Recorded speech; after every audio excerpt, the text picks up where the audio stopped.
Dante. Naman, oh. Nandito ka lang pala. Kanina pa kita hinahanap. Oh. Ano ba ginagawa mo dito? Wala ka rin sa kwarto ni Maita. Nandun naman si Mark. Hindi na ako kailangan doon. Ako ba, hindi mo ba lang ba siya kakausapin? Alam mo, nung nakita kong magkayakap si Maita at si Mark, nakita ko kung gaano kamahal ni Maita si Mark. Nakita ko kung gaano nakamahal ang isa't isa. Yung pagmamahal na yun na kahit kailan, hindi kaya ibigay ni Maita sa akin. Alam mo, mas mabuti siguro huwag na muna ako lumapit.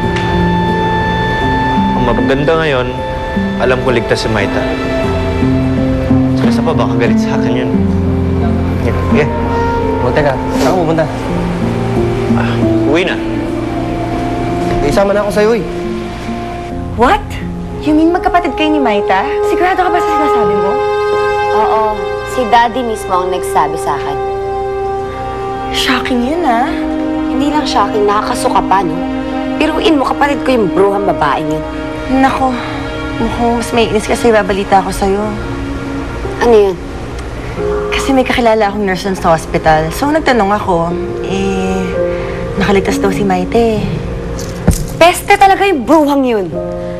Alam mo, may sa pusa ata yun eh. Di bale, sa susunod, sisiguraduhin ko na hindi na siya makakaligtas. Pero, ay nakabahan ako, Dorcas. Hindi ka ba natatakot na baka mamaya mabuking ka na may kinalaman ka sa pagsagasa kay Maita?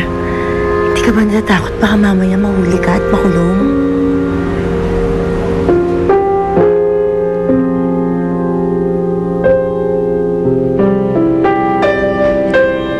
Nako. Isa pa. Nang lumakas ka. Please, one last. One last lang, konti lang. There you go.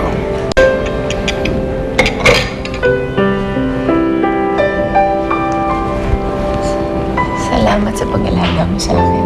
Sus, wala to. Plano kitang alagaan hanggat sa patanda natin.